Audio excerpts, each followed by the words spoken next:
നാഥയായ പരിശുദ്ധയമ്മേ, ഞങ്ങൾക്ക് വേണ്ടി പ്രാർത്ഥിക്കണമേ.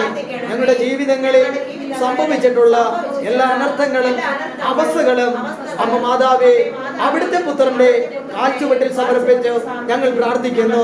ഞങ്ങൾക്ക് വേണ്ടി ബലിയായി തീർന്ന നിന്റെ പുത്രന്റെ മഹത്വം ഞങ്ങൾക്ക് കാണുവാനും ജീവിതത്തിൽ ഒരിക്കലും പാപത്തെക്കുറിച്ച് ചിന്തിക്കുക പോലും ചെയ്യാതെ അവിടുത്തെ പുത്രന്റെ മഹത്വത്തിന് വേണ്ടി മാത്രം ഈ ജീവിതം ജീവിച്ചു തീർക്കുവാൻ അമ്മ പ്രാർത്ഥിക്കണമേ. ഹല്ലേലൂയ, ഹല്ലേലൂയ, ഹല്ലേലൂയ. നന്മ നിറഞ്ഞ മറിയമേ സ്വസ്തി.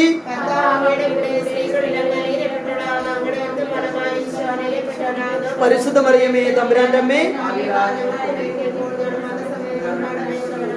ഈശോ മിശിഹായുടെ എല്ലാ വാഗ്ദാനങ്ങൾക്കും ഞങ്ങൾ യോഗ്യരായി മാറുവാൻ നമുക്ക് പരസ്പരം സ്തുതി പറയാം. ഈശോ മിശിഹായ്ക്ക് പ്രൈസ് ദി ലോർഡ്. ഹല്ലേലൂയ.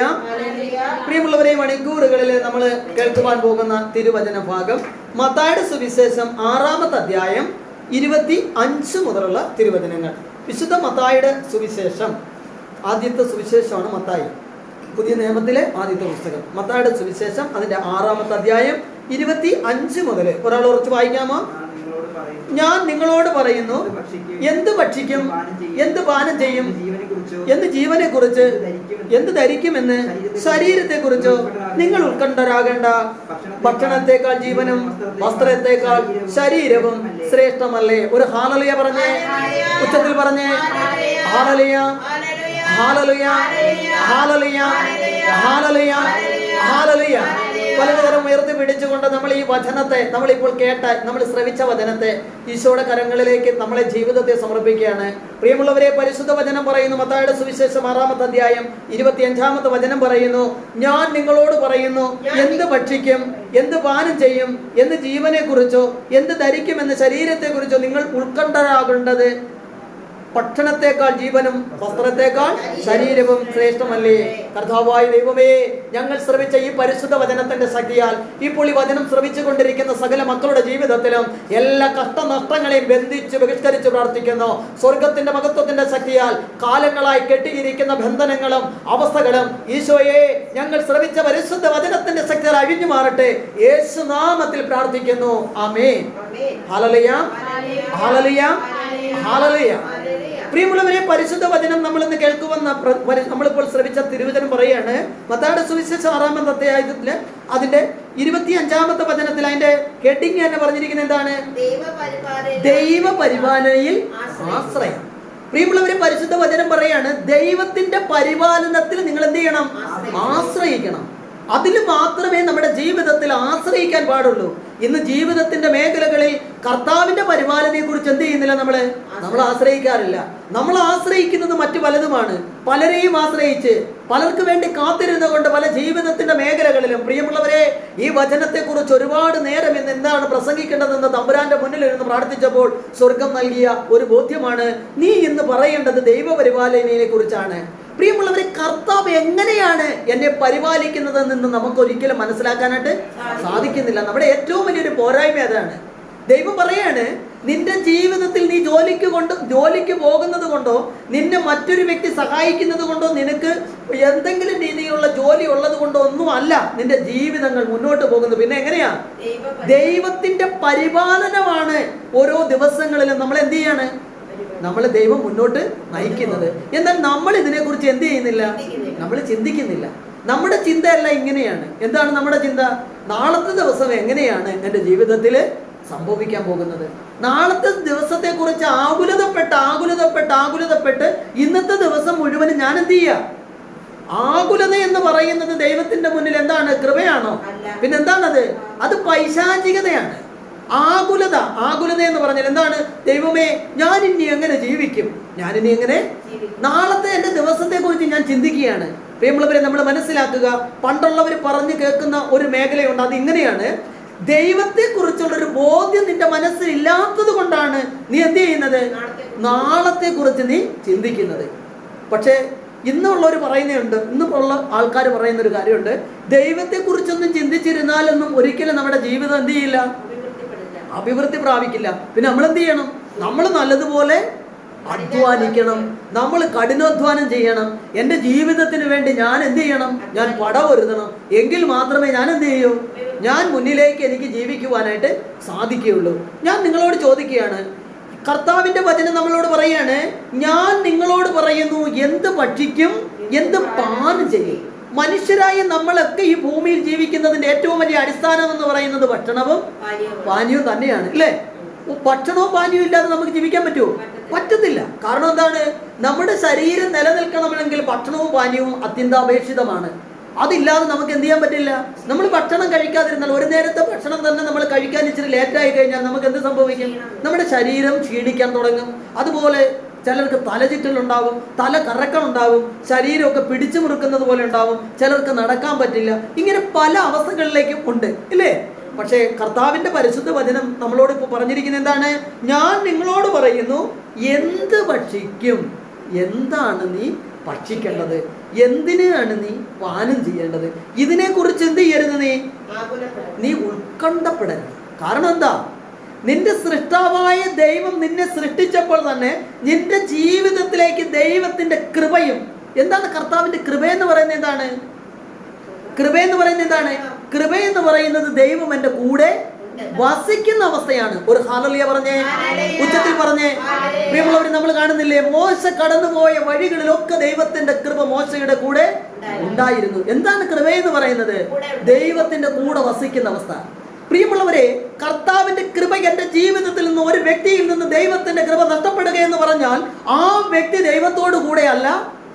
നിങ്ങൾക്ക് മനസ്സിലാവുന്നുണ്ടോ? ദൈവത്തിന്റെ കൃപ എന്ന് പറയുന്നത്, ദൈവം എനിക്ക് നൽകുന്ന ഒരു ജോലി എന്ന് പറയുന്നത് എന്താണ്? ദൈവത്തിന്റെ കൃപയാണ്. കാരണം എന്താ? ദൈവം കൂടെ വസിക്കുമ്പോൾ ആ ജോലി ഞാൻ എങ്ങനെ ചെയ്യണം? ദൈവം ആഗ്രഹിക്കുന്ന രീതിയിൽ ഞാൻ എന്ത് ചെയ്യണം? ആ ജോലി ചെയ്യണം. ഇന്ന് ഞാൻ ചോദിക്കുകയാണ്, ഒരു ഗവൺമെന്റ് ജോലി കിട്ടി, ഒരു സർക്കാർ ജോലി കിട്ടി, ജോലിയിൽ പ്രവേശിക്കുന്ന ഒരു വ്യക്തി ശരിക്ക് ജോലി ചെയ്യുന്നുണ്ടോ? ഇല്ല. കാരണം എന്താ? ജോലി കിട്ടുന്നത് വരെ ആ വ്യക്തി വളരെ എന്തായിരുന്നു? ജോലി ചെയ്യണം എന്നുള്ളൊരു തീഷ്ണതയിലായിരുന്നു. പക്ഷെ ജോലി ആ വ്യക്തിയിലേക്ക് എത്തപ്പെട്ടപ്പോൾ ആ വ്യക്തി ഫസ്റ്റിലെടുക്കുന്ന തീരുമാനം എന്താണ്? ജോലി ചെയ്യുന്നതിനകത്ത് അലസത കാണിക്കുക, ഉത്തരവാദിത്വം നിർവഹിക്കാതിരിക്കുക. ഒന്ന് ആലോചിച്ച് നോക്കിയേ, നമ്മൾ ഹോസ്പിറ്റലിലൊക്കെ ചെന്ന് കഴിഞ്ഞാൽ, ഗവൺമെന്റ് ഹോസ്പിറ്റലിലൊക്കെ ചെന്ന് കഴിഞ്ഞാൽ അവിടുത്തെ സ്റ്റാഫുകൾ കാണിക്കുന്ന, എല്ലാവരെയും കുറിച്ചല്ല പറയുന്നത്, 100-90 പേരും തനിക്ക് നൽകിയിരിക്കുന്ന ജോലിയോട് ആത്മാർത്ഥത ഇല്ലാത്തവരാണ്. പ്രിയമുള്ളവരെ, കർത്താവ് നമ്മളോട് ചോദിക്കുന്ന ഒരു ചോദ്യം ഇങ്ങനെയാണ്: ദൈവം നിന്റെ മുന്നിൽ, നിന്റെ പ്രാർത്ഥനയിലൂടെ നീ ദൈവത്തിന്റെ മുന്നിൽ ഒരുക്കിയ കണ്ണുനീരോട് കൂടി ദൈവം നിനക്ക് എന്ത് നൽകി? ഒരു ജോലി നൽകി നിന്നെ അനുഗ്രഹിച്ചു. എന്നാൽ ജോലി നിന്റെ ജീവിതത്തിലേക്ക് നൽകിയ ആ സമയം മുതൽ നീ എന്താ തമ്പുരാന്റെ മുന്നിൽ ചെയ്യുന്നത്? പിന്നെ നീ ദൈവത്തിന്റെ മുന്നിൽ കൃപ നഷ്ടപ്പെടുത്തിക്കൊണ്ട് കർത്താവിൽ നിന്നും അകന്ന് ജീവിക്കുന്ന അവസ്ഥകൾ. കൈക്കൂലി വാങ്ങുക, കൈക്കൂലി കൊടുക്കുക, ജോലി ചെയ്യാതിരിക്കുക, മറ്റുള്ളവരെ പഴിചാരുക, കുറ്റം പറയുക, കുറ്റങ്ങളിലൂടെ ജീവിക്കുക. ഇതൊക്കെ ദൈവഹിതമാണോ? ഇതൊന്നും തമ്പുരാന്റെ ഹിതമായ മേഖലകള് അല്ല. പ്രിയമുള്ളവരെ, നമ്മൾ എന്ന് ഈ ജോലി ഇല്ലാത്തൊരു വ്യക്തിയും ജോലി ചെയ്യുന്ന വ്യക്തിയും ചിന്തിക്കുന്ന ഒരേ ഒരു കാര്യം ഇങ്ങനെയാണ്: നാളത്തെ ദിവസത്തെക്കുറിച്ച്. നാളെ എങ്ങനെയാണ് ഞാൻ മുന്നിലേക്ക് പോവുക? നാളത്തെ ദിവസത്തിൽ പ്രിയമുള്ളവരെ, കർത്താവ് പറഞ്ഞിരിക്കുന്നത് കേട്ടോ, ഞാൻ നിങ്ങളോട് പറയുന്നു, എന്ത് ഭക്ഷിക്കും, എന്ത് പാനം ചെയ്യും എന്നതിനെ കുറിച്ചല്ല നീ കൂടുതലായി ആകുലതപ്പെടേണ്ടത്. പിന്നെയോ, നീ എന്താ ചെയ്യേണ്ടത്? എന്താണ്?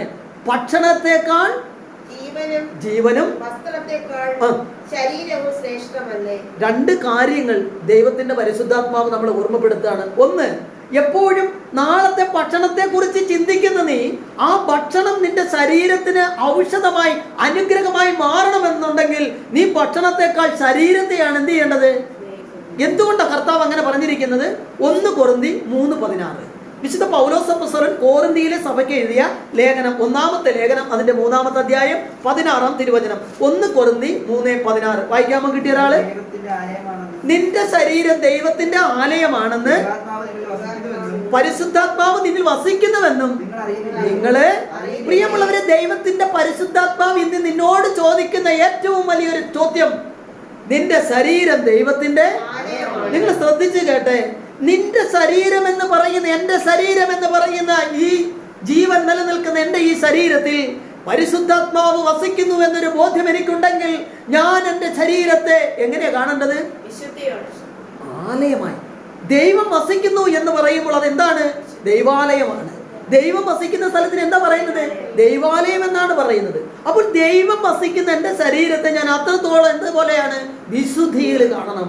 പ്രിയമുള്ളവരെ, എൻ്റെ ശരീരം കൊണ്ട് സകല മ്ലേച്ഛതകളും മാലിന്യങ്ങളും ചെയ്തു കൂട്ടിയിട്ട് കർത്താവിനെ മഹത്വപ്പെടുത്തേണ്ട ശരീരത്തിനെതിരെ പ്രവർത്തിച്ച് ദൈവഹിതമല്ലാത്ത പ്രവൃത്തികളിലൂടെ കടന്നു പോകുമ്പോൾ ഞാൻ നാളത്തെ കുറിച്ച് ചിന്തിക്കുന്നത് ഈ ശരീരത്തിൽ ദൈവം വസിക്കുന്നുണ്ടോ ഇല്ലേന്നല്ല, ഈ ശരീരത്തെ ജഡത്തെ സുഖപ്പെടുത്തുവാനുള്ള എന്തിനെ കുറിച്ചാ? ഭക്ഷണത്തെ കുറിച്ച്. എന്റെ ജഡം നിലനിൽക്കുന്നതിന് എന്ത് വേണം? ഭക്ഷണം വേണം. ജഡം എന്ന് പറഞ്ഞാൽ എന്താണ്? ജീവനില്ലാത്തതിനെയാണ് ജഡം എന്ന് പറയുന്നത്. ദൈവത്തിന്റെ ആത്മാവ് എന്നിൽ നിന്ന് ഇറങ്ങിപ്പോകുന്ന നിമിഷത്തിൽ എന്റെ ശരീരം പിന്നെ പരിശുദ്ധാത്മാവിന്റെ ആലയമാണോ? പിന്നെ എന്താ ആലയമാണ്? പിശാച് വസിക്കുന്ന ആലയമായി മാറും. കാരണം എന്താ? ദൈവത്തെ പ്രീതിപ്പെടുത്തുവാൻ പരിശുദ്ധാത്മാവിന് വേണ്ടി ഞാൻ എന്ത് ചെയ്യണം? അഭിഷേകമായി എൻ്റെ ശരീരത്തെ നിലനിർത്തണം. ദൈവത്തിന്റെ കൃപ എൻ്റെ കൂടെ ഉണ്ടായിരിക്കണം. പ്രിയമുള്ളവരെ, എൻ്റെ ശരീരത്തിനെതിരെ ഞാൻ പാപം ചെയ്യുമ്പോൾ, എൻ്റെ ശരീരത്തിനെതിരെ ഞാൻ പ്രവർത്തിക്കുമ്പോൾ എന്നിൽ നിന്നും ദൈവത്തിന്റെ ചൈതന്യം എന്നിൽ നിന്നും നഷ്ടപ്പെട്ടു പോകും. അതിന് ശേഷമാണ് എന്നെ എന്താ ചെയ്യുന്നതാണ്? ഇവിടെ കർത്താവിന്റെ വചനം പറയുകയാണ്, ഞാൻ നിങ്ങളോട് പറയുന്നു, നിങ്ങൾ ജീവനെ കുറിച്ച് എന്ത് ധരിക്കുമെന്നോ ജീവനെ കുറിച്ചോ ശരീരത്തെ കുറിച്ചോ നിങ്ങൾ ഉത്കണ്ഠരാകേണ്ട കാര്യമുണ്ടോ? പിന്നെയോ, നീ ധരിക്കുന്ന വസ്ത്രത്തെക്കാൾ എത്രയോ അമൂല്യമായതാണ് നിങ്ങൾക്ക് മനസ്സിലാവുന്നുണ്ടോ? നീ ധരിക്കുന്ന വസ്ത്രത്തെക്കാൾ എത്രയോ അമൂല്യമായതാണ് നിന്റെ എന്താണ്? ഞാൻ ചോദിക്കുകയാണ്, ശരീരത്തെ. കാരണം നമ്മൾ ഇന്ന് ഈ ശരീരത്തിൽ ധരിക്കുന്ന വസ്ത്രങ്ങൾ നിങ്ങളൊന്ന് ആലോചിച്ച് നോക്കിയേ. ജീവിതത്തിൽ ഒരുപാട് രീതിയിൽ നമ്മൾ വസ്ത്രങ്ങൾ, ഏറ്റവും വില കൂടിയ വസ്ത്രങ്ങളാണ് ഇന്ന് എന്ത് ചെയ്യുന്നത്? ധരിക്കുന്നത്. നമ്മുടെ അലമാരയൊക്കെ തുറന്നു നോക്കിയാൽ ഒരു 10 തലമുറയ്ക്ക് ധരിക്കാൻ വേണ്ടുന്ന വസ്ത്രം എന്തുണ്ട്? ഉണ്ട്. നിങ്ങൾക്ക് മനസ്സിലാവുന്നു എനിക്കറിയത്തില്ല. ഉണ്ടോ? നമ്മുടെ ഓരോരുത്തരുടെയും വീടുകളിൽ ചെന്ന് നമ്മുടെ അലമാര തുറന്നു നോക്കിയാൽ ഒരു 10 തലമുറയ്ക്ക് ധരിക്കാൻ പറ്റുന്ന രീതിയിൽ എന്തുണ്ട്? വസ്ത്രമെല്ലാം ഉണ്ട്. പക്ഷെ ഈ വസ്ത്രം ധരിക്കുന്ന നിന്റെ ശരീരത്തിന്റെ അവസ്ഥ എന്താണെന്ന് നീ ചിന്തിക്കാറുണ്ടോ? ഉണ്ടോ? കർത്താവ് ചോദിക്കുകയാണ്, നീ എന്തിനെ കുറിച്ചാണ് നീ ആകുലത? വസ്ത്രം മേടിക്കുന്നതിന് വേണ്ടി. ഇന്നിപ്പോൾ നമ്മളെല്ലാം പറയുന്ന ഒരു കാര്യമുണ്ട്, ഒരു പുതിയ വസ്ത്രം മേടിച്ചിട്ട് എത്രയോ കാലങ്ങളെ എനിക്കൊരു വസ്ത്രം മേടിക്കണം. പ്രിയമുള്ളവരെ, നിങ്ങൾക്കറിയാമോ, എൻ്റെ ജീവിതത്തിൽ എനിക്ക് ഇതിനു മുമ്പ് ഇതുപോലെ എൻ്റെ ജീവിതത്തിൽ ഇങ്ങനെയായിരുന്നു. എല്ലാ മാസങ്ങളിലും ഒരു ഷർട്ടെങ്കിലും എടുക്കണം എന്നൊരു കനിഷ്ഠക്കാരനായിരുന്നു ഞാൻ. എന്നാൽ ഞാനിപ്പോൾ പറയാണ്, ഏതാണ്ട് 3-4 വർഷം കഴിഞ്ഞാണ് ഞാൻ എനിക്ക് വേണ്ടി ഒരു ഡ്രസ്സ് എടുത്തിട്ട്. ഞാൻ എടുക്കാറില്ല. എന്തുകൊണ്ടാണെന്നറിയാമോ? പൈസ ഇല്ലാത്തത് കൊണ്ടല്ല. കാരണം എന്താ? പ്രിയമുള്ളവരെ, നിങ്ങൾ ഇവിടെ ഈ വചനം കേട്ടോ? എന്താ പറഞ്ഞിരിക്കുന്നത്? ഞാൻ നിങ്ങളോട് പറയുന്നു, എന്ത് ഭക്ഷിക്കും, എന്ത് പാനം ചെയ്യും, എന്ത് ജീവനെ കുറിച്ച് എന്ത് ധരിക്കുമെന്നോ ശരീരത്തെ കുറിച്ച് നിങ്ങൾ ഉത്കണ്ഠരാകണ്ട. പിന്നെയോ, ഭക്ഷണത്തെക്കാൾ ജീവനും വസ്ത്രത്തെക്കാൾ ശരീരവും. വസ്ത്രത്തെക്കാൾ ശരീരത്തിന് വളരെ ഇമ്പോർട്ടന്റ് കൊടുക്കേണ്ട ഒരു ജീവിതമാണ് ദൈവം എനിക്ക് നൽകിയിരിക്കുന്ന എൻ്റെ ഈ ശരീരം. പ്രിയമുള്ളവരെ, ദിവസേന പുതിയ വസ്ത്രങ്ങൾ, നിങ്ങൾ പുതിയ വസ്ത്രങ്ങൾ ഇടണമെന്നൊന്നുമല്ല ഞാൻ പറയുന്നത്. ദൈവത്തിന്റെ പരിശുദ്ധാത്മാവ് എനിക്ക് നൽകിയ ബോധ്യമാണ് ഞാൻ പറയുന്നത്. പ്രിയമുള്ളവരെ, നമുക്കെല്ലാം വേണം. നിങ്ങളറിയാമോ, നമ്മളിവിടെ പറയുന്ന ഒരു കാര്യമുണ്ടല്ലോ, എന്താണ്? അവിടുന്ന് പറയുന്നത് എന്താണ്? ആകാശത്തിലെ പക്ഷികളെ നോക്കുക, അവ വിതയ്ക്കുന്നില്ല, കൊയ്യുന്നില്ല, കളപ്പുരയില് എങ്കിലും അവയ്ക്ക് എന്തെങ്കിലും കുറവുണ്ടോ? ഉണ്ടോ? അവയ്ക്ക് എന്തെങ്കിലും ഉണ്ടോ? പിന്നെ അവിടെ അതിനടുത്ത പതിനെന്താണ് പറയുന്നത്? അവയേക്കാൾ എത്രയോ, അവയേക്കാളാ ഈ ആകാശത്തിൽ പറക്കുന്ന പക്ഷികളും ആ പറവകളെക്കാൾ ഒരുപാട് വിലയുള്ളവരാണ്. ആരാണ്? നമ്മൾ ഓരോരുത്തരും. എനിക്ക് എൻ്റെ ഈ ആകാശത്തിൽ പറക്കുന്ന പക്ഷിയേക്കാൾ, കാരണം ആകാശത്തിൽ പറക്കുന്ന പക്ഷിക്ക് ദൈവത്തിന്റെ ആത്മാവിന്റെ അഭിഷേകമില്ല. ഉണ്ടോ? ദൈവം തന്റെ ഛായയിലും സദൃശ്യത്തിലുമാണോ പക്ഷിയെ സൃഷ്ടിച്ചത്? ആണോ? എന്നാൽ നിന്നെ സൃഷ്ടിച്ചത് എങ്ങനെയാ? ദൈവത്തിന്റെ ഛായയിലും സദൃശ്യത്തിലും. പ്രിയമുള്ളവരെ, നീ കാതുകൾ തുറന്ന് കേൾക്കുക. ദൈവം തന്റെ ഛായയിലും സദൃശ്യത്തിലും സൃഷ്ടിച്ച നീ എന്താ ജീവിക്കേണ്ട? എങ്ങനെയാണ്? ദൈവത്തിന്റെ മുന്നിൽ നിന്റെ ശരീരത്തിന് എന്ത് ചെയ്യണം? വിശുദ്ധിയോടെ മാത്രമല്ല, ദൈവം ദാനമായി നൽകിയിരിക്കുന്ന ശരീരത്തെ അതിന്റെ വില കൊടുക്കണം. എങ്ങനെ വില കൊടുക്കുന്നത്? ഈ ശരീരത്തിൽ ദൈവം വസിക്കുന്നു എന്ന് ഒരു ഹല്ലേലൂയ പറഞ്ഞേ. പ്രിയമുള്ളവരെ, അവിടുന്ന് വീണ്ടും പരിശുദ്ധ വചനം പറയുന്നു, ദൈവത്തിന്റെ പരിശുദ്ധാത്മാവ് പറയുന്നതാണ്, ഉത്കണ്ഠ മൂലം ആയുസ്സിന്റെ ദൈർഘ്യം 1 മുഴമെങ്കിലും. അതെ, ഇന്നെന്റെ ജീവിതത്തിൽ ഞാൻ ജീവിക്കുന്നത് മൊത്തം എന്ത് തീർന്ന? ഉത്കണ്ഠ മൂലാണ്. ഉത്കണ്ഠ. പ്രിയമുള്ളവരെ, എൻ്റെ ജീവിതത്തിൽ ഞാൻ പറയാണ്, ഞാൻ നിങ്ങളോട് പറഞ്ഞു, ഞാനിങ്ങനെ ഇതിൻ്റെ 2-3 വർഷങ്ങൾ, കാരണം ഞാനിങ്ങനെ എനിക്കൊരു 3-4 ഷർട്ടും പാൻറ്റും ഒക്കെ ഉള്ളപ്പോൾ ഞാനിങ്ങനെ ഒരു ധ്യാനത്തിനൊക്കെ പോകുമ്പോൾ ഒരാഴ്ചത്തേക്ക് ഇടുന്നതിന് വേണ്ടിയുള്ള എല്ലാ ഡ്രസ്സും കൊണ്ടുപോകും. അവിടെ ചെന്ന് ആ ഒരാഴ്ചത്തെ ഞങ്ങളുടെ ധ്യാന കേന്ദ്രത്തിലായിരിക്കുമ്പോൾ ഇന്ന് രാവിലെ ഒരു ഡ്രസ്സ്, ഉച്ച കഴിഞ്ഞിട്ട് വേറൊരു ഡ്രസ്സ്, പിറ്റേന്നും ഇതുപോലെയാണ്. പക്ഷെ കർത്താവിൻ്റെ ഒരു പരിശുദ്ധ വചനം ദൈവത്തിൻ്റെ മുന്നിലിരുന്ന് ധ്യാനിക്കുമ്പോൾ ദൈവാത്മാവ് എന്നോട് ചോദിച്ചൊരു ചോദ്യം ഇങ്ങനെയാണ്: കർത്താവായ ദൈവം ആത്മാക്കളെ നേടുവാനായി അപ്പസ്തോലന്മാരെ എന്ത് ചെയ്തു? പറഞ്ഞു വിട്ടു.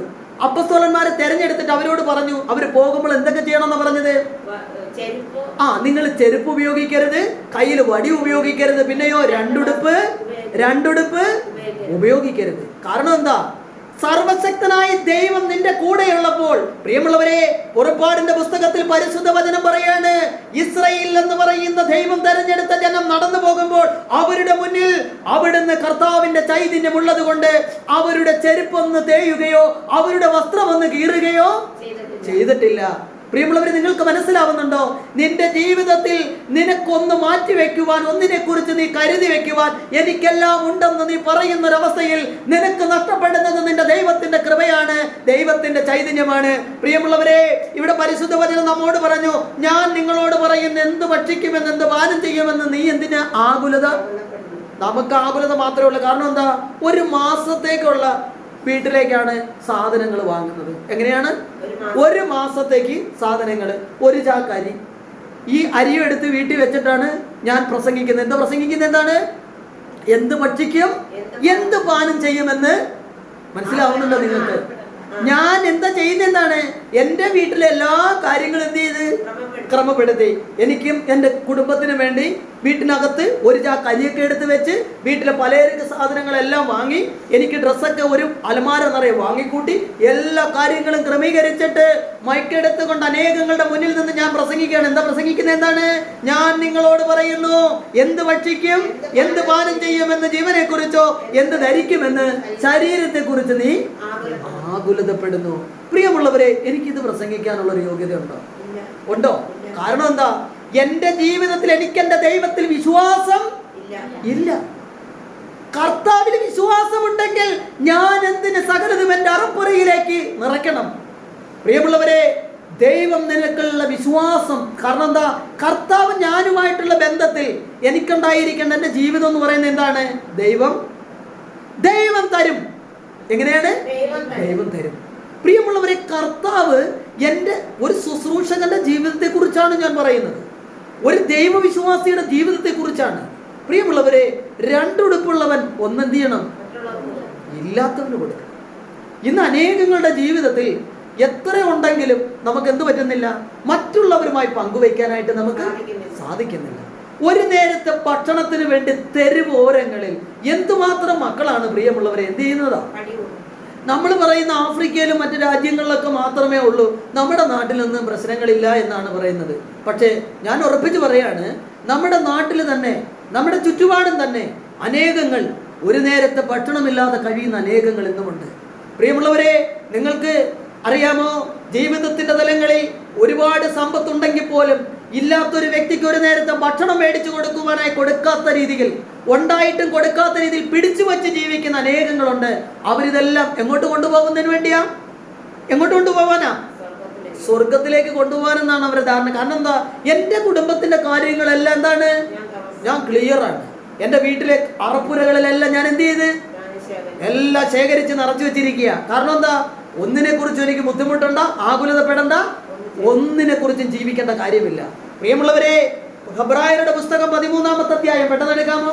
അങ്ങ് ബാക്കിലേക്ക് പോകണം. ഹെബ്രായരുടെ പുസ്തകം, പത്രോസ്ലീഹായുടെ പുസ്തകം, യാക്കോബ് അതിന് മുമ്പിട്ടാണ്. കിട്ടിയ പോലെ 13-5-6 തിരുവചനങ്ങൾ. വിശുദ്ധ പൗലോസ് അപ്പോസ്തലൻ ഹെബ്രായർക്ക് എഴുതിയ ലേഖനം 13-5-6. നിങ്ങളുടെ ജീവിതം ദ്രവ്യാഗ്രഹത്തിൽ നിന്നും സ്വതന്ത്രരായിരിക്കട്ടെ, ഉള്ളതുകൊണ്ട് തൃപ്തിപ്പെടുവിൻ. ഞാൻ നിന്നെ ഒരു വിധത്തിലും അവഗണിക്കുകയോ ഉപേക്ഷിക്കുകയില്ല എന്ന് അവിടുന്ന് പറഞ്ഞിട്ടുണ്ടല്ലോ. ഒരു ഹല്ലേലൂയ പറഞ്ഞേ, ഉച്ചത്തിൽ പറഞ്ഞേ. ഇനി വചനം നമ്മളൊന്ന് ശ്രദ്ധിച്ച് കേൾക്കണം കേട്ടോ. നമ്മൾ എന്ത് ചെയ്യണം? വചനം ശ്രദ്ധിച്ച് കേൾക്കണം. എന്താണ് ഈ വചനം പറഞ്ഞിരിക്കുന്നത്? നിങ്ങളുടെ ജീവിതം എങ്ങനെയാണ്? ദ്രവ്യാഗ്രഹം. ദ്രവ്യാഗ്രഹം എന്ന് പറഞ്ഞാൽ എന്താണ്? ദ്രവ്യാഗ്രഹം, ദ്രവ്യം എന്ന് പറഞ്ഞാൽ എന്താണ്? സമ്പത്ത്. സമ്പത്തിന് വേണ്ടിയുള്ളൊരു ജീവിതമാണോ നീ നയിക്കുന്നത്? നീ ഇന്ന് ചിന്തിക്കണം. നീ ഇന്ന് ചിന്തിക്കണം. എന്താ നീ ചിന്തിക്കേണ്ടത്? എന്തുമാത്രം എൻ്റെ ബാങ്കിലൊക്കെ ഡെപ്പോസിറ്റ് ആയി നിറഞ്ഞു തുളുമ്പിയിട്ട് പിന്നെന്താ അടുത്ത് ചെയ്യുന്നതാണ്? അടുത്ത ബാങ്കിൽ ഒരു അക്കൗണ്ട്, വേറൊരു ബാങ്കിൽ അക്കൗണ്ട്. എന്തിനാ ഇതെല്ലാം? ഞാൻ എങ്ങോട്ട് കൊണ്ടുപോകും? എങ്ങോട്ട് കൊണ്ടുപോകും ഞാൻ? പ്രിയമുള്ളവരെ, നമ്മൾ മനസ്സിലാക്കുക, ദൈവത്തിന്റെ പരിശുദ്ധ വചനം വിശുദ്ധ പൗലോസ് അപ്പോസ്തലൻ ഹെബ്രായരുടെ ലേഖനം 13-ാമത്തെ അധ്യായം അതിന്റെ 5-6 തിരുവചനത്തിൽ 5-ാമത്തെ വചനം പറയാണ്, നിങ്ങളുടെ ജീവിതം ദ്രവ്യാഗ്രഹത്തിൽ നിന്നും സ്വതന്ത്രരായിരിക്കട്ടെ. ദ്രവ്യാഗ്രഹം എന്ന് പറയുന്നത് പ്രിയമുള്ളവരെ 1-ാം പ്രമാണ ലംഘനമാണ്. കാരണം എന്താ? എല്ലാത്തിനേക്കാൾ ഉപരി ഞാൻ ആരെ സ്നേഹിക്കേണ്ടത്? എന്റെ കർത്താവേ. ഞാൻ ആരെ സ്നേഹിക്കേണ്ടത്? എന്താണ് 1-ാമത്തെ കൽപ്പന? എന്താ? നിന്റെ ദൈവമായ കർത്താവ്. പക്ഷെ ഇന്നത്തെ മനുഷ്യൻ പറയുന്നത് എന്താണ്? എന്റെ ദൈവമായ കർത്താവ് സമ്പത്താകുന്നു, സമ്പത്തല്ലാതെ എനിക്ക് മറ്റൊരു ജീവിതം വേണ്ട. പ്രിയമുള്ളവരെ, ദൈവത്തെയും സമ്പത്തിനെയും വെച്ച് നീട്ടിയാൽ ദൈവത്തിന്റെ അടുത്തേക്ക് പോകാനായിട്ട് ഇന്ന് ആൾക്കാരുടെ എണ്ണം. കാരണം എന്താ? ഞാൻ പറയാൻ കാരണം എന്താണെന്നറിയാമോ? ഇന്ന് ഒരു ദൈവവചന ശുശ്രൂഷ വെച്ചിട്ട്, ഒരു ധ്യാനം വെച്ചിട്ട്, ഒരു ഒന്നേ പ്രോഗ്രാം വെച്ചിട്ട് അനേകങ്ങളെ വിളിച്ചു കഴിഞ്ഞാൽ ആരും എന്ത് ചെയ്യില്ല? പ്രോഗ്രാമിലേക്ക് പങ്കെടുക്കാൻ വരത്തില്ല. എന്നാൽ കൃഷി ഓഫീസിൽ പ്രധാനമന്ത്രിയുടെ പൈസ 2000 കൊടുക്കുന്നെന്ന് പറഞ്ഞാൽ എന്ത് രോഗങ്ങളും കാര്യങ്ങളും ഉണ്ടെങ്കിൽ വീൽ ചെയറിൽ വരെ കയറി എന്ത് ചെയ്യും? അവിടെ ചെന്നാൽ നല്ല മിടുക്ക. എന്തുകൊണ്ടാ? എനിക്ക് സമ്പത്ത് മതി, എനിക്ക് ദൈവത്തെ. മനസ്സിലായോ? സമ്പത്തിന് വേണ്ടി മാത്രം ജീവിക്കുന്നവര്, പ്രിയമുള്ളവര്, നിങ്ങൾ മനസ്സിലാക്കുക, നിങ്ങളുടെ ജീവിതത്തിൽ നിങ്ങൾ ഉള്ളത് മറ്റുള്ളവരുമായി എന്ത് ചെയ്യണം? പങ്കിടണം. ഇന്ന് അനേകങ്ങൾ ദശാംശം കൊടുക്കുന്ന കാര്യങ്ങളൊക്കെ പറയുമ്പോഴും എന്ത് കാര്യം പറഞ്ഞു കഴിഞ്ഞാലും ഉള്ളത് ഞങ്ങൾ വിട്ട് തരത്തില്ല. പ്രിയമുള്ളവരെ, നിങ്ങൾ മനസ്സിലാക്കണം, കൊടുക്കുന്നവര് പിന്നെയും എന്ത് ചെയ്യും? ലഭിക്കും. കൊടുക്കുന്ന വ്യക്തിക്ക് മാത്രമേ ലഭിക്കുകയുള്ളൂ. പിടിച്ചു വെക്കുന്നവൻ എന്ത് ചെയ്യത്തില്ല. നമ്മുടെ ജീവിതത്തിൽ നമ്മൾ കാണുന്ന, ഞാൻ നിങ്ങളോട് പറയാണ് കർത്താവിന്റെ വചനം, നിങ്ങളുടെ ജീവിതം ദ്രവ്യാഗ്രഹത്തിൽ നിന്നും സ്വതന്ത്രമായിരിക്കട്ടെ. സ്വാതന്ത്ര്യത്തോടെ ജീവിക്കുവാൻ സമ്പത്തിനോടുള്ള ആസക്തിയിൽ നിന്ന് ഞാൻ എന്ത് ചെയ്യണം? മാറി നിൽക്കണം. കർത്താവേ, എന്റെ സമ്പത്ത് അനുഗ്രഹിക്കണമേ. നല്ല ദിവസവും പ്രാർത്ഥിക്കേണ്ടത്. പിന്നെയോ, ഈശോയെ, ഈ ജീവിതത്തിൽ ഒരിക്കലും സമ്പത്തിൽ എന്നിൽ ഭരണം നടത്താൻ അനുവദിക്കലേ എന്ന് പ്രാർത്ഥിക്കുവാൻ നിനക്ക് അങ്ങനെ പ്രാർത്ഥിക്കാറുണ്ടോ നിങ്ങളെ? എന്നെ കേട്ടുകൊണ്ടിരിക്കുന്ന പ്രിയജനമേ, നീ ലോകം മുഴുവൻ നേടിയാലും നിന്റെ ആത്മാവ് നഷ്ടമായാൽ നിനക്ക് എന്ത് ഫലമെന്നാണ് ലൂക്കായുടെ സുവിശേഷത്തിലൂടെ ദൈവത്തിന്റെ പരിശുദ്ധ വചനം നമ്മോട് ചോദിക്കുന്നത്. പ്രിയമുള്ളവരെ, ഞാൻ നിങ്ങളോട് പറയാണ്, അനേകങ്ങൾ എന്നോട് പറയുന്ന ഒരു കാര്യമുണ്ട്. ഞാൻ ചിലയിടത്തൊക്കെ ക്ലാസ് എടുക്കുമ്പോൾ ബ്രദറിന് ഇങ്ങനെ നിന്ന് പ്രസംഗിക്കാം, എന്നാൽ ജീവിക്കണമെങ്കിൽ എന്ത് വേണം? എന്നാൽ ഞാൻ നിങ്ങളോട് പറയാണ്, ജീവിക്കണമെങ്കിൽ സമ്പത്ത് കൂടിയേ തീരൂ, സമ്പത്ത് വേണം. എന്നാൽ സമ്പത്തിന് വേണ്ടി മാത്രമല്ല നീ ജീവിക്കേണ്ടത്. നീ കർത്താവിന് വേണ്ടി ജീവിച്ചാൽ നിന്റെ ജീവിതത്തിന്റെ എല്ലാ മേഖലകളിലും കർത്താവ് സമ്പത്ത് കൂട്ടിക്കൊണ്ടുവരും. ചേർന്ന് പറഞ്ഞേ, ഉച്ചത്തിൽ പറഞ്ഞേ. നിങ്ങൾക്ക് മനസ്സിലാവുന്നുണ്ടോ എന്ന് എനിക്കറിയില്ല. സമ്പത്ത് എന്നുള്ള എൻ്റെ ജീവിതത്തിൽ ദൈവത്തിന്റെ കൃപ എന്ത് ചെയ്യും? നമുക്കറിയാൻ പറ്റും. ആരെ കുറിച്ചാ വചനം പറയുന്നത്? ലൂക്കായുടെ സുവിശേഷത്തിലെ അവിടുന്ന് കർത്താവിന്റെ പരിശുദ്ധ വചനം ഒരു ചുങ്കക്കാരനെ കുറിച്ച് പറയുന്നുണ്ട്. എന്താണ് അയാളുടെ പേര്? ചുങ്കക്കാരന്റെ പേര് സഖ്യവൂസ്. സഖ്യവൂസിനെ കുറിച്ച് പരിശുദ്ധ വചനം എന്താ പറയുന്നത്? അവൻ ചുങ്കക്കാരിൽ പ്രധാനി എന്ന് പറഞ്ഞാൽ എന്താണ്? ഏറ്റവും വലിയ പലിശയ്ക്ക് കൊടുക്കുന്ന വ്യക്തിയായിരുന്നു. ആരാണ്? ഈ സഖ്യവൂസ്. ആ സഖ്യവൂസിന് ഒരിക്കൽ ഒരാഗ്രഹം. എന്താ ആഗ്രഹം? ഈശോയെ ഒന്ന് കണ്ടോ. അവന്റെ ആഗ്രഹം എന്താണ്? ഈശോയെ ഒന്ന് കണ്ടാൽ മാത്രം മതി. കർത്താവിന്റെ അടുത്ത് പോകണമെന്നില്ല. ഈശോന്റെ തലയെ കൈവച്ച് പ്രാർത്ഥിക്കണമെന്ന് അവൻ പറഞ്ഞിട്ടില്ല. എനിക്ക് ഈ മേഖല ഉപേക്ഷിക്കണമെന്നില്ല. ഞാൻ ചെയ്യുന്നത് പാപമാണെന്നും അവനറിയത്തില്ല. അവനറിയാമോ? അറിയത്തില്ല. പിന്നെയോ അവൻ എന്താണ് ചെയ്യുന്നത്? അവന്റെ ജോലിയാണ് ചെയ്യുന്നത് എന്നാണ് അവന്റെ ധാരണ. എന്നാൽ ദൈവത്തിന്റെ പരിശുദ്ധ വചനം വെളിപ്പെടുത്താണ്. എന്താ പറയുന്നത്? അവനൊരു മരത്തിന്റെ മുകളിൽ കയറിയിരുന്നു. പ്രിയമുള്ളവരെ, ശ്രദ്ധിച്ച് കേൾക്കുക. അവൻ എവിടെ ഇരുന്നത്? ഒരു മരത്തിന്റെ മുകളിൽ. ഈശോ അതിനെയാണോ പോകേണ്ടത്? അല്ല. ഈശോ പോകേണ്ട വഴി വേറെ ആയിരുന്നെങ്കിലും സഖ്യവൂസ് ഇരുന്ന മരത്തിന്റെ മുന്നിൽ ചുവട്ടിലേക്ക് ഈശോ കടന്നു വന്നു. ആ മരത്തിന്റെ ചുവട്ടിൽ നിന്നുകൊണ്ട് ഈശോ മുകളിലേക്ക് നോക്കി പറഞ്ഞു. എന്താ പറഞ്ഞത്? സഖ്യവൂസ്, വേഗം ഇറങ്ങി വരിക. നിങ്ങൾ വചനം പറഞ്ഞിരിക്കുന്നത് പോലെ കേൾക്കണം. ഈശോ പറയാണ്. എന്താ പറഞ്ഞിരിക്കുന്നത്? സഖ്യവൂസ്, വേഗം ഇറങ്ങി വരിക. പ്രിയമുള്ളവരെ, നിങ്ങളൊന്ന് ആലോചിച്ച് നോക്കിയേ. ഒരുപാട് ബുദ്ധിമുട്ടി കഷ്ടപ്പെട്ടി ആരും കാണാതെ അവൻ ആ മരത്തിന്റെ ഇലകൾക്ക് ഇടയിൽ കയറി എന്ത് ചെയ്യാണ്? ഒളിച്ചിരിക്കുകയാണ്. അവിടെ നിന്നുകൊണ്ടാണ് കർത്താവ് പറയുന്നത് സഖ്യവൂസ്. അവൻ ഞെട്ടിപ്പോയി. എന്താ ഞെട്ടാൻ കാരണം? എന്താ? ആരും അവനെ കണ്ടിട്ടില്ല എന്ന് അവന് നല്ല ബോധ്യമായിരുന്നു. ഞാൻ ഈ വൃക്ഷത്തിന്റെ, നിങ്ങൾക്ക് മനസ്സിലാവുന്നുണ്ടോ? നിന്റെ ജീവിതത്തിൽ നിന്റെ സമ്പാദ്യം എത്രയാണെന്ന് ആർക്കും അറിയത്തില്ലെന്നാണ് നിന്റെ ധാരണ. നീ ഒളിച്ചു വെച്ചിരിക്കുന്നതും പല ബാങ്കുകളിൽ അട്ടിയിട്ട് വച്ചിരിക്കുന്നതും ആർക്കും അറിയത്തില്ല എന്നാണ് നിന്റെ ഒരു ധാരണ. അവിടെ നിന്നുകൊണ്ട് കർത്താവ് നിന്റെ അടുത്ത് വിളിക്കുകയാണ്, മോളെ മോനെ ഇറങ്ങി വാ, നിന്റെ ഇറങ്ങി വരക്കത്ത് വേണ്ടി ഞാൻ നിന്നെ വെയിറ്റ് ചെയ്യുകയാണ്. അനേകങ്ങൾക്ക് ഇന്ന് കർത്താവിന്റെ മുന്നിലേക്ക് ഇറങ്ങി വരുവാനായിട്ട് സാധിക്കുന്നില്ല, ഇറങ്ങി വരുവാൻ സാധിക്കുന്നില്ല. സാധിക്കാത്ത അനേകങ്ങൾ ഇന്ന് വീടിന്റെ കട്ടിലുകളിൽ കിടന്നുകൊണ്ട് ഉച്ചത്തിൽ നിലവിളിക്കുക. എന്തിനു വേണ്ടിയാ? എന്തിനു വേണ്ടിയാ? കർത്താവേ, സമാധാനം നഷ്ടപ്പെട്ടു പോയിട്ട് കാലങ്ങളായി എന്ന് ദൈവത്തിന്റെ മുന്നിൽ കണ്ണുനീരോടെ. നിങ്ങൾ കണ്ടിട്ടുണ്ടോ? നിങ്ങൾ കണ്ടിട്ടുണ്ടോ? നിങ്ങൾ ഞങ്ങളുടെ ധ്യാന കേന്ദ്രത്തിലേക്കൊക്കെ കടന്നു വരണം. അനേകങ്ങൾ വന്നിട്ട് പറയുന്നത് കേട്ടിട്ടുണ്ട്, പ്രിയമുള്ളവരെ, സമാധാനം അനുഭവിച്ചിട്ട് ബ്രദറെ കാലങ്ങളായി, സന്തോഷം എന്താണെന്ന് അനുഭവിച്ചിട്ട് കാലങ്ങളായി, മക്കളും ജീവിത പങ്കാളിയും ഒത്തിരുന്ന് നല്ലതുപോലെ ഭക്ഷിച്ചിട്ട് കാലങ്ങളായി. പ്രിയമുള്ളവരെ, ദൈവത്തിന്റെ കൃപ നിന്റെ കുടുംബത്തിൽ നിന്നും എപ്പോഴാ നഷ്ടപ്പെട്ടെന്ന പൗലോസ് അപ്പോസ്തലൻ പറഞ്ഞത്? ദ്രവ്യാഗ്രഹത്തിനോടുള്ള നിന്റെ ആസക്തി നിന്റെ ജീവിതത്തിൽ എല്ലാത്തിനേക്കാൾ ഉപരി നീ സമ്പന്നനാകണമെന്നും മറ്റുള്ളവരെ പോലെ സമ്പത്തിലൂടെ കടന്നു പോകണമെന്നും നീ ആഗ്രഹിച്ചൊരു സമയം നിനക്കില്ലേ?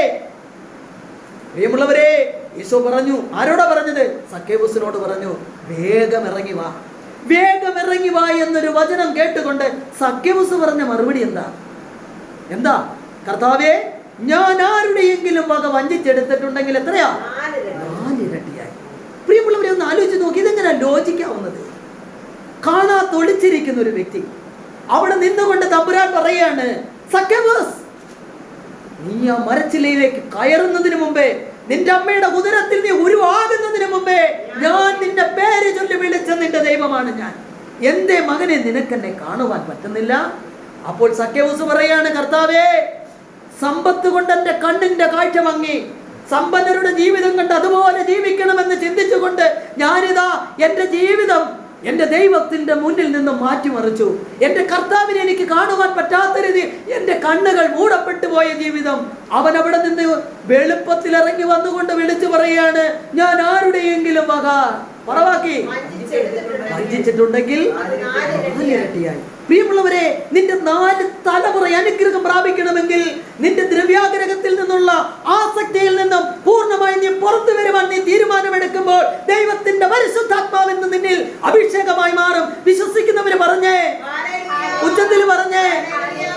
പ്രിയമുള്ളവരെ, വീണ്ടും അതിന്റെ 6-ാമത്തെ വചനം കൂടി വായിക്കാമോ?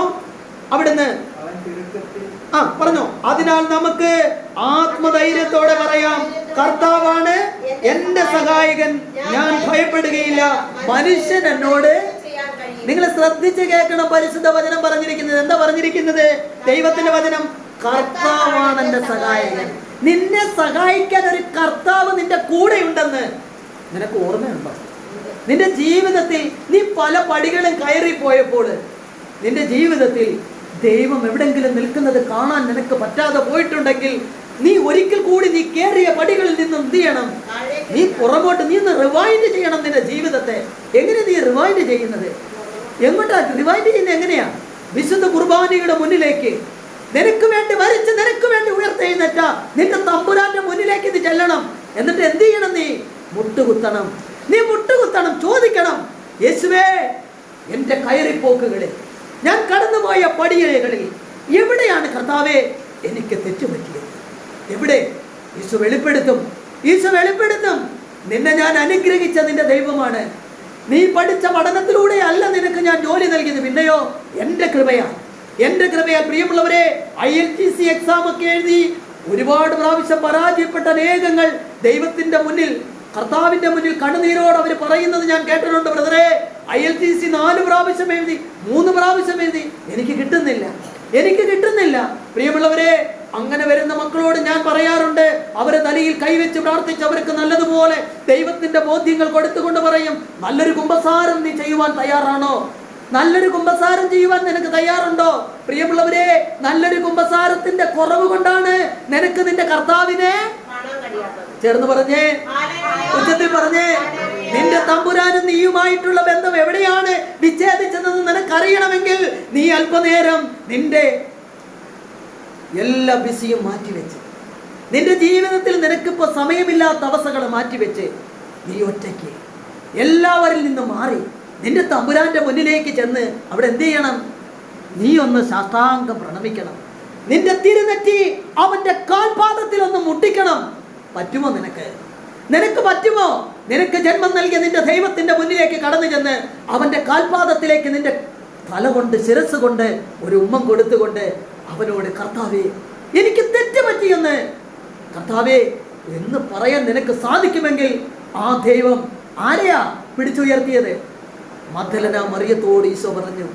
മഗ്ദലന മറിയത്തോട് ഈശോ പറഞ്ഞു. എന്താ പറഞ്ഞത്? ഈശോ എന്താ പറഞ്ഞത്? ആരും നിന്നെ വിധിച്ചില്ലേ? ആരും നിന്നെ വിധിച്ചില്ലേ? അവള് പറഞ്ഞില്ല കർത്താവേ, ആരും എന്നെ വിളിച്ചില്ല. ഈശോ ചേർത്ത് വിളിച്ചവളെ. മറ്റുള്ളവർ വെറുപ്പോടെ നോക്കിയിരുന്നു അവളെ. എല്ലാരും അടിച്ചോടിച്ചിരുന്നു അവളെ. എല്ലാവരും കല്ലുകളുമായിട്ടാണ് വന്നത്. എന്തിനാ? എറിയാൻ. അവളെ കല്ലെറിഞ്ഞ് കൊല്ലണമെന്നുള്ളത് മോശയുടെ നിയമത്തിൽ എഴുതപ്പെട്ടിരിക്കുന്നു എന്നൊരു കാരണത്താൽ കല്ലുകളും പറക്കിക്കൊണ്ട് വന്നു. പക്ഷെ വന്നത് ആരുടെ മുന്നിലാ?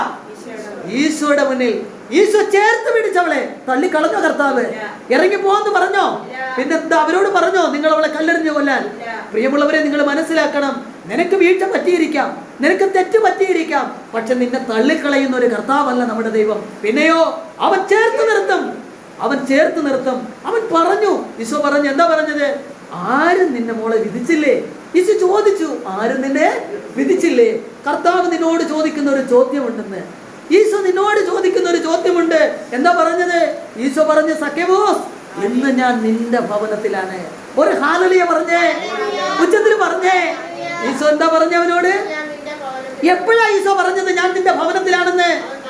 അവൻ മാനസാന്തരപ്പെട്ടപ്പോൾ, അവൻ അനുതപിച്ചപ്പോൾ, അവന്റെ പാപങ്ങളെ കുറിച്ച് അവൻ അനുതപിച്ചപ്പോൾ ഈശോയോട് അവൻ പറഞ്ഞു, കർത്താവേ, ഇതാ ഞാൻ ആരുടെയെങ്കിലും വക വഞ്ചിച്ചെടുത്തിട്ടുണ്ടെങ്കിൽ 4 ഇരട്ടിയായി കൊടുക്കാൻ ഞാൻ തയ്യാറാണ് കർത്താവേ എന്നൊരു മനോഭാവം, എന്നൊരു ജീവിതം അവന്റെ മുന്നിലേക്ക് അവൻ കർത്താവിന്റെ മുന്നിൽ പ്രസന്റ് ചെയ്തു.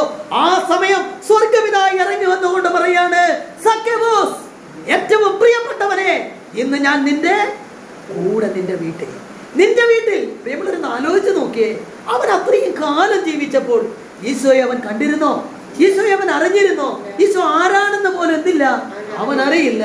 ആ ദൈവം, നിന്നെയും എന്റെയും സൃഷ്ടിച്ച ദൈവം, എനിക്ക് വേണ്ടി സഹിച്ച ദൈവം, എന്റെ പാപങ്ങൾ ഏറ്റെടുത്തവൻ, എന്റെ രോഗങ്ങൾക്ക് വേണ്ടി മുറിക്കപ്പെട്ടവൻ, അവൻ പറയുകയാണ്, സക്കേവൂസ്, ഇന്ന് ഞാൻ നിന്റെ ഭവനത്തിൽ. പ്രിയമുള്ളവരെ, ഇന്ന് നിന്റെ ജീവിതത്തിൽ നീ പറഞ്ഞില്ലേ, എന്റെ സമാധാനം നഷ്ടപ്പെട്ടു, എന്റെ സന്തോഷം നഷ്ടപ്പെട്ട് അനുസരണക്കേടിന്റെ ദുരാത്മാക്കളിലൂടെ മക്കൾ ജീവിക്കുന്നു. നിനക്കൊരു പ്രാവശ്യം നിന്റെ ആരുടെയെങ്കിലും വക വഞ്ചിച്ചെടുക്കുക എന്ന് പറഞ്ഞാൽ എന്താണ് വഞ്ചിച്ചെടുക്കുക എന്ന് പറഞ്ഞാൽ? കർത്താവിന്റെ കൽപ്പനകൾ അനുസരിക്കാത്തതാണ് വഞ്ചന എന്ന് പറയുന്നത്. ഈശോ എന്താ പറഞ്ഞത്? 10-1 നീ എന്ത് ചെയ്യണം? ദശാംശമായി കർത്താവിന് കൊടുക്കണം. പ്രിയമുള്ളവരെ, നിനക്ക് 10 രൂപ കിട്ടുമ്പോൾ അതിന്റെ 1 രൂപ നിന്റെ ദൈവത്തിനുള്ളതാണ്. ഇതുപോലെ കൊടുക്കാതെ കർത്താവിന്റെ മുന്നിൽ പിടിച്ചു വെച്ച് ജീവിക്കുന്ന നിന്റെ ജീവിതം സക്കേവൂസിന്റെ അതേ ജീവിതമാണ്. സക്കേവൂസ് ജീവിച്ച ജീവിതം തന്നെയാണ്. പക്ഷെ സക്കേവൂസിന്റെ ജീവിതത്തിൽ ഒരു ടേണിംഗ് പോയിന്റ്, അവന്റെ ജീവിതത്തിൽ ഒരു അവസ്ഥ കർത്താവ് കൊടുത്തപ്പോഴാ അവൻ കർത്താവിനെ കാണണമെന്ന് ആഗ്രഹിച്ചപ്പോൾ. ഇതുപോലൊരു ആഗ്രഹമാണ് ഇന്ന് ദൈവം നിന്റെ മുന്നിലേക്ക് നൽകുന്നത്. പ്രിയമുള്ളവരെ, വിശുദ്ധ പൗലോസ് അപ്പോസ്തലൻ പറയാണ്, അതിനാൽ നമുക്ക് ആത്മധൈര്യത്തോടെ പറയാം, കർത്താവാണ് എന്റെ സഹായകൻ, ഞാൻ ഭയപ്പെടുകയില്ല. മനുഷ്യൻ എന്നോട് എന്ത് ചെയ്യുവാൻ? ഒരു ഹല്ലേലൂയ പറഞ്ഞേ, ഉച്ചത്തിൽ പറഞ്ഞേ. വീണ്ടും യെശയ്യാ പ്രവാചകന്റെ പുസ്തകം 51:7-8 തിരുവചനങ്ങൾ. യെശയ്യാ എവിടെയാണ്? സങ്കീർത്തനം കഴിഞ്ഞ് യെശയ്യാ പ്രവാചകന്റെ പുസ്തകം 51:7-8 തിരുവചനങ്ങൾ വായിക്കാമോ? ന്യായം അറിയുന്നവരും എന്റെ നിയമം ഹൃദയത്തിൽ സൂക്ഷിക്കുന്നവരുമായ ജനമേ, എന്റെ വാക്ക് കേൾക്കുവിൻ. മനുഷ്യരുടെ നിന്ദനത്തെ ഭയപ്പെടുകയോ ശകാരങ്ങളിൽ സംഭ്രമിക്കുകയോ വേണ്ട. ഒരു ഹല്ലേലൂയ പറഞ്ഞേ, ഉച്ചത്തിൽ പറഞ്ഞേ. നിങ്ങൾ ശ്രദ്ധിച്ച് കേൾക്കണം. ഇവിടെ പരിശുദ്ധ വചനം എന്താ പറയുന്നത്?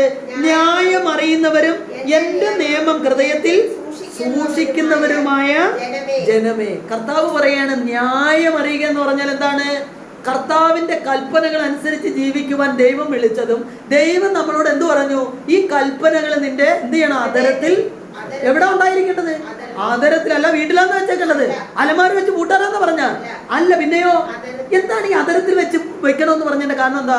ന്യായ പ്രമാണ ഗ്രന്ഥം എപ്പോഴും നിന്റെ അതരത്തിൽ ഉണ്ടായിരിക്കണമെന്ന് ദൈവത്തിന്റെ പരിശുദ്ധാത്മാവ് നമ്മെ വെളിപ്പെടുത്തിയതിന്റെ കാരണം എന്താ? എന്താ? നിന്റെ ജീവിതത്തിൽ നീ എന്തൊരു ജോലി ചെയ്യുമ്പോഴും എന്തൊരവസ്ഥയിലേക്ക് കടന്നു പോയാലും നീ ചെയ്യാൻ പോകുന്ന പ്രവൃത്തി ദൈവഹിതമാണോ, അത് കർത്താവിന്റെ ഹിതമാണോ എന്ന് നീ എന്ത് ചെയ്യണം? ആത്മശോധനം ചെയ്യണം.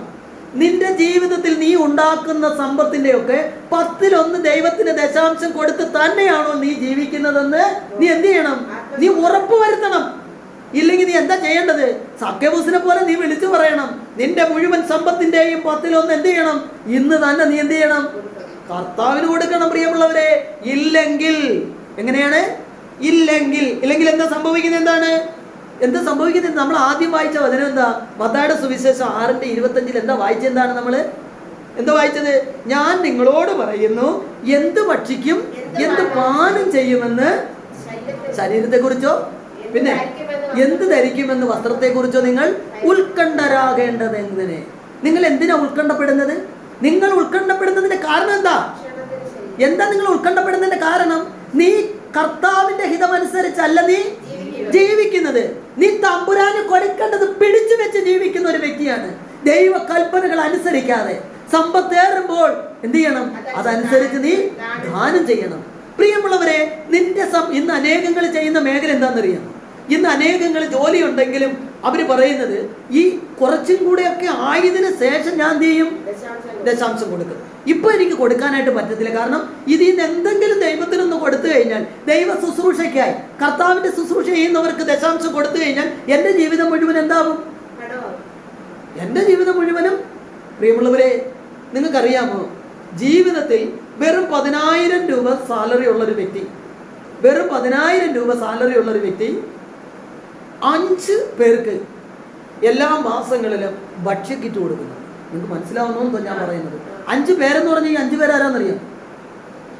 രോഗികൾ, ക്യാൻസർ, കിഡ്നി രോഗം, ഹൃദയ സംബന്ധമായ രോഗത്താൽ ജോലിക്ക് പോകാൻ പറ്റാതെ വീടുകളിൽ തളർന്ന് ഉറങ്ങുന്നവർ, അവരുടെ ജീവിതത്തെ കുറിച്ചാണ് പറയുന്നത്. അവർക്ക് വേണ്ടി അങ്ങനെയുള്ള ഒരു 5 പേർക്ക് എല്ലാ മാസങ്ങളിലും ഈ വ്യക്തി, ആരാണെന്നൊന്നും ഞാൻ പറയുന്നില്ല, ഒരു വ്യക്തി എല്ലാ മാസങ്ങളും ഒരു കുറവും വരാത്ത രീതിയിൽ അദ്ദേഹത്തിന് എത്ര ശമ്പളം ഉള്ളത്? ഞാൻ നിങ്ങളോട് ചോദിക്കുകയാണ്, ഈ 10,000 രൂപയുള്ള ശമ്പളമുള്ള വ്യക്തി ഈ 14,000 രൂപ ഇതിനു വേണ്ടി ചെലവാക്കേണ്ട കാര്യമുണ്ടോ? നമ്മുടെ പോളിസി അനുസരിച്ച് ഉണ്ടോ? ഞാൻ ഒരിക്കൽ ആ സഹോദരനോട്ട് സംസാരിച്ചപ്പം ആ സഹോദരൻ എന്നോട് പറഞ്ഞ എന്തോന്നറിയാം? ബ്രദറെ, എനിക്ക് ഇത്തിരി എന്തെങ്കിലും കഴിച്ചാൽ പോരെ എൻ്റെ കുടുംബത്തിൽ, അതിന് റേഷൻ കാര്യങ്ങൾ ഒക്കെ കിട്ടും. എനിക്ക് 4,000 രൂപ ഇതിൽ നിന്ന് മാറ്റുമ്പോൾ ഒരു 40,000 ദൈവത്തിൻ്റെ കൃപ എന്നിൽ നിറയപ്പെടും. എനിക്കൊരു നേരത്തെ ഭക്ഷണത്തെ ഓർത്ത് ഞാൻ എന്ത് ചെയ്യില്ല? ആകുലതപ്പെടില്ല. കാരണം എൻ്റെ കലവറയിൽ മുഴുവനും ഞാൻ സ്റ്റോക്ക് ചെയ്തിട്ടല്ല കർത്താവിൻ്റെ മുന്നിലേക്ക് ഇറങ്ങി വന്നിരിക്കുന്നത്. പകരം എനിക്ക് നല്ല ബോധ്യമുള്ളൊരു ദൈവമാണ് എൻ്റെ സർവശക്തനായ കർത്താവ്. പ്രിയമുള്ളവരെ, അവിടുന്ന് വചനം പറയുകയാണ്, പാപിയായ മറിയത്തെ പൂർണ്ണമായും അഭിഷേകമാക്കി മാറ്റിയ കർത്താവ്, പാപിനിയായ മറിയത്തെ പൂർണ്ണമായും അഭിഷേകമാക്കി മാറ്റിയ കർത്താവിനെ എൻ്റെ ജീവിതത്തിലും അഭിഷേകം കൊണ്ട് നിറയ്ക്കുവാൻ സാധിക്കും. പ്രിയമുള്ളവരെ, പക്ഷെ എൻ്റെ ജീവിതത്തിൽ ഞാൻ എന്തുകൊണ്ടാണ് പരാജയപ്പെടുന്നത്? എന്തുകൊണ്ടാണ്? ഞാൻ എന്നെക്കുറിച്ചും എൻ്റെ കുടുംബത്തെക്കുറിച്ചും ഒരു 10 വർഷത്തേക്ക് കൂടെ പുറകോട്ടാണ് ഞാൻ ചിന്തിക്കുന്നത്. കാരണം എന്താ? എനിക്ക് ഇന്ന് ഈ കിട്ടിക്കൊണ്ടിരിക്കുന്ന പൈസ ഒരു 10 വർഷവും കൂടെ കിട്ടിയാൽ മാത്രമേ എന്ത് ചെയ്യാൻ പറ്റത്തുള്ളൂ? എനിക്ക് ജീവിക്കാൻ പറ്റും. കാരണം ഞാനിത് നിർത്തി നാട്ടിൽ പോയി എന്തെങ്കിലും ജീവിക്കുമ്പോൾ ഇന്ന് എല്ലാവരും ദൈവത്തെ കൊള്ളയടിക്കുന്നതിന് തുല്യമാണ്. എല്ലാവരും ഇല്ല, ഒരുമാതിരിപ്പെട്ടവരല്ല. കാരണം നല്ല സമ്പത്തൊക്കെ പ്രാർത്ഥനയിലൂടെ ദൈവം നൽകിയിട്ട് പോലും അവർ ദൈവത്തിൻ്റെ മുന്നിൽ ഒരിക്കലും കൊടുക്കാനായിട്ട് അവർ താല്പര്യപ്പെടുന്നില്ല. അവർ പറയുന്നത്, പലരും എന്നോട് പറയുന്നത്, കാരണം പ്രാർത്ഥനയിലൂടെ പ്രാർത്ഥിച്ച് ദൈവത്തിൻ്റെ മുന്നിൽ ശക്തമായി വലിയ ജോലിയൊക്കെ വാങ്ങിപ്പോയവരൊക്കെ ഇന്ന് പലയിടത്തും വലിയ ഫ്ലാറ്റും വലിയ വീടുകളൊക്കെ മേടിച്ചിട്ട് എന്നോട് പറയുന്നത് ഇങ്ങനെയാണ്, ഈ ഫ്ലാറ്റിൻ്റെയും അല്ലെങ്കിൽ ഈ താമസിക്കുന്ന വീടിൻ്റെയൊക്കെ കടം തീരുന്നത് വരെ ബ്രദറെ അവിടുന്ന് കർത്താവിൻ്റെ മുന്നിൽ ക്ഷമിക്കാൻ പറയണം. എങ്ങനെയാ? മനസ്സിലായോ? ഞാൻ ചോദിച്ച്, അപ്പൊ എങ്ങനെ? എനിക്ക് മനസ്സിലായില്ലല്ലോ ബ്രദറെ. ഞാനിപ്പോൾ വലിയൊരു ലോൺ നാട്ടിൽ നിന്നും കൂടെ എടുത്താണ് ഞാൻ എന്ത് ചെയ്യുന്നത്? ഈ വീട് വാങ്ങിയത്. ഞാൻ ചോദിച്ച്, എങ്ങനെയാ? നാട്ടിൽ നിന്നും വീടും വസ്തുവും പണയം വെച്ച് 25 ലക്ഷം രൂപ നാട്ടിൽ നിന്ന് വരുത്തി. പിന്നെ ഇവിടുന്നും കൂടെ എല്ലാം കൂടെ എടുത്ത് എല്ലാം കൂടെ ഏതാണ്ട് 1 കോടി രൂപയോളം ഞാൻ എന്താണ് കടമാണ്. ഈ 1 കോടി രൂപയുടെ കടം തീരുന്ന സമയം മുതൽ ഞാൻ എന്ത് ചെയ്യും? ദൈവത്തിന് ദശാംശം കൊടുക്കും. ഞാൻ നിങ്ങളോട് ചോദിക്കുകയാണ്, എന്നാ ഈ 1 കോടി രൂപയുടെ കടം തീരുന്നത്? ഈ കടം തീരുന്നത് വരെ നിന്റെ ജീവിതം ഉണ്ടോ? നീ ജീവിച്ചിരിക്കുവോ എന്നാ പറയാൻ പറ്റുമോ? പ്രിയമുള്ളവർ, നിങ്ങൾ മനസ്സിലാക്കുക, എനിക്ക് 1 രൂപയാണ് എനിക്ക് കിട്ടുന്നതെങ്കിൽ അതിന്റെ 1 പൈസ ഞാൻ എന്ത് ചെയ്യണം? ദൈവത്തിന് വേണ്ടി ഞാൻ മാറ്റി വെക്കണം. അങ്ങനെ ജീവിക്കുന്നവർക്കാണ് ദൈവം എന്ത് നൽകുന്നത്? അതെ, അവരുടെ തലമുറ എന്തായി മാറും? അനുഗ്രഹം പ്രാപിക്കും. പ്രിയമുള്ളവരെ, ഒരു വചനം കൂടി നമുക്ക് നോക്കാം. വിലാപങ്ങളുടെ പുസ്തകം 3-ാമത്തെ അധ്യായം 31, 33 വചനങ്ങൾ. വിലാപങ്ങൾ എവിടെ വരുന്നത്? പെട്ടെന്ന് എടുക്കാമോ? ജെറമിയ പ്രവാചകൻ കഴിഞ്ഞ അടുത്ത പുസ്തകമാണ്. യേശയ്യ കഴിഞ്ഞ് ജെറമിയ, അടുത്തതാണ് വിലാപങ്ങൾ. യേശയ്യ പ്രവാചകൻ നേരത്തെ എടുത്തില്ല, അത് കഴിഞ്ഞ് ജെറമിയ, അത് കഴിഞ്ഞ് വിലാപം. അതിന്റെ 3-ന്റെ 31 മുതൽ 33 വരെയുള്ള വചനം ഒന്ന് വായിക്കാമോ? എന്തെന്നാൽ കർത്താവ് എന്നേക്കുമായി ഉപേക്ഷിക്കുകയില്ല, അവിടുന്ന് വേദനിപ്പിച്ചാലും തന്റെ കാരുണ്യം അനുസൃതമായി ദയ കാണിക്കും. അവിടുന്ന് ഒരിക്കലും മനഃപൂർവ്വം മനുഷ്യമക്കളെ പീഡിപ്പിക്കുകയോ ദുഃഖിപ്പിക്കുകയോ ചെയ്യുന്നില്ല. പ്രിയമുള്ളവരെ, ദൈവത്തിന്റെ പരിശുദ്ധ വചനം പറയാണ് ഒരിക്കലും. എങ്ങനെയാണ് ഒരിക്കലും എന്ന് പറഞ്ഞാൽ നിന്റെ ജീവിതത്തിൽ ഒരിക്കലും ദൈവം മനഃപൂർവ്വം മനുഷ്യമക്കളെ വേദനിപ്പിക്കുകയോ പീഡിപ്പിക്കുകയോ ദുഃഖിപ്പിക്കുകയോ ചെയ്യില്ല. പിന്നെ നമ്മുടെ ജീവിതത്തിൽ ദുഃഖങ്ങളും വേദനകളും പെരുകുന്നതിന്റെ കാരണം എന്താണെന്ന് പറയുന്നത്? എൻ്റെ തന്നെ പ്രവൃത്തിയാലാണ്, എൻ്റെ ജീവിതത്തിന്റെ അവസ്ഥയാലാണ് ഞാൻ എന്ത് ചെയ്യുന്നതാ? ഇന്ന് ദുഃഖിച്ചും വേദനിച്ചും ഇരിക്കുന്നതിന്റെ. ലോകത്ത് കോടിക്കണക്കിന് രൂപ വരുമാനവും സമ്പത്തും ഒക്കെ ഉള്ള അനേകങ്ങളുടെ ജീവിതത്തിൽ സമാധാനം എന്തില്ല? ഇല്ല. സമാധാനമുള്ളവർക്ക് സമ്പത്തില്ലെങ്കിലും ജീവിക്കാനായിട്ട് സാധിക്കും, ഉറപ്പാ. സമാധാനമാണ് ജീവിതത്തിൽ ഒന്നാമതായിട്ട് നമുക്ക് വേണ്ടത്. അതുകൊണ്ട് എന്ത് ചെയ്യണം? നമ്മള് നാളെയെ കുറിച്ച് നമ്മൾ ആകുലതപ്പെടരുത്. ഇന്നുള്ളത് കൊണ്ട് നമ്മൾ എന്ത് ചെയ്യണം? നമ്മൾ തൃപ്തിപ്പെടണം. ഉള്ളത് കൊണ്ട് തൃപ്തിപ്പെടുന്നതിന് എന്താണ്? വലിയൊരു അനുഗ്രഹം ദൈവം നൽകും. നമുക്ക് എണീറ്റിരിക്കാം. ഒരു നിമിഷം നമുക്ക് കണ്ണുകളൊന്നടച്ച് കർത്താവിന്റെ